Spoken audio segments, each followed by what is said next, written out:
A lot of times, life experiences breaks us down in ways we cannot fix it on our own. Sometimes the breakdown is as a result of certain biological traits we inherited from our parents, and most of the time it's accidental or mistakes from the choices we made. Emotions like depression, anxiety, and fear, including today's technology, darkened our daily experiences, making it difficult to thrive, paving a way for us to be vulnerable to making wrong choices to be preyed upon. Our last episode was about the devastating incident that comes to light involving the brutal murder of a 14-year-old boy and his entire household by a controlling and manipulative individual he met through online gaming. Despite his parents' effort to ensure his safety, the perpetrator preyed his way into the little boy's head, who exploited the boy's trust and naivety. The perpetrator's actions demonstrate a calculative, sinister intent, characteristics of dark psychology, his ability to manipulate and control a vulnerable individual solely to satisfy his own twisted desires. To kill is a stark reminder of the challenges and dangers that exist in online spaces. This case serves as a stark warning to parents, caregivers, and teachers and the wider community to remain vigilant and proactive in protecting our children from the potential risk of online and offline interactions. The human mind is one of the most complex aspects of human nature. The workings of the mind are something that has been puzzled and intrigued mankind as long as we can remember. Philosophers, psychologists, and scientists have sought to unravel the mysteries of the mind. It is a generally held belief that the human mind influences our behavior and actions. Everyone has the capacity of doing great good. We also possess the ability to do great evil. Beneath emotions like sadness, depression, joy, and happiness is a deep-seated desire that can lead us to deliberately harm others if those urges are not brought under control. These darker desires are rooted in more primitive instincts like our fight response that promotes our survival.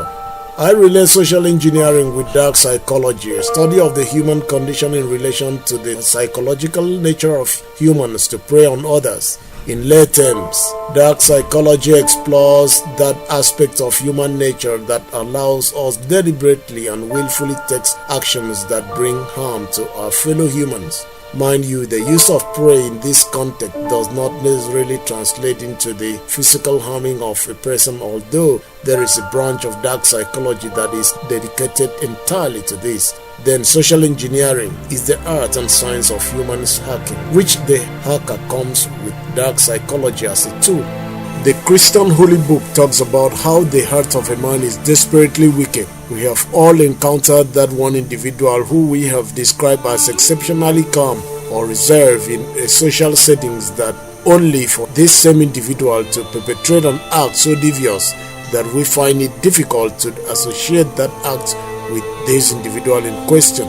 Sometimes we are that individual. As surprising as it may seem, it is not entirely shocking. Those cases are just triggered responses to external situations. The pot was stirred, so to speak, and those dark emotions that hide beneath simmer to the surface. Usually, they recede once control is exerted. Everyone has a latent tendency to be a bit naughty or just downright evil if the right button is pushed. Some other individuals, on the other hand, are fully in control of these dark emotions. They nurture them, feed them, and when it serves their own purposes, they willfully unleash them in the expense of another person. Sometimes these emotions are groomed from an early age. A child learns that if he or she cries in a certain way, the adults in their lives rush to do their bidding. If the parents overlook these types of controlling behavior earlier on, the child grows up thinking people in their lives can be manipulated into doing their bidding. The crying would cease to be a weapon as they grow, but they would continue in their manipulative ways, where they don't use tears. They use emotions to blackmail their victims. So what started out as an innocent childish behavior becomes a dark need to control. The lengths that this individual would go to extents to exert their control would define the intensity of their actions. The effects of dark psychology are experienced by both the perpetrator and the victim. To know the impact, we need to explore some elements of dark psychology. people who exhibit certain personality traits that are considered dark, such as narcissism, psychopathy, and Machiavellianism, are prone to experiencing difficulties in all aspects of their relationships. If all three traits are present in one person, they have a higher propensity to commit a crime. Studying and knowing about these traits can really save a lot from potential risk. If you feel like you are just a pawn in someone else's chess game, or you feel manipulated by anyone, be it in a loving relationship that turns sour, or you are tired of being manipulated at every turn in your life, would you like to be able to detect and discern genuine emotions in others so that you can protect yourself from being emotionally abused and manipulated? Then this is just a channel for you. You can also place order to buy the book Social Engineering Tricks and Tips Used by Dark Psychologists to Hack Into You and Penetrate Your System to Steal Data by James Styles. Remain blessed and be guided.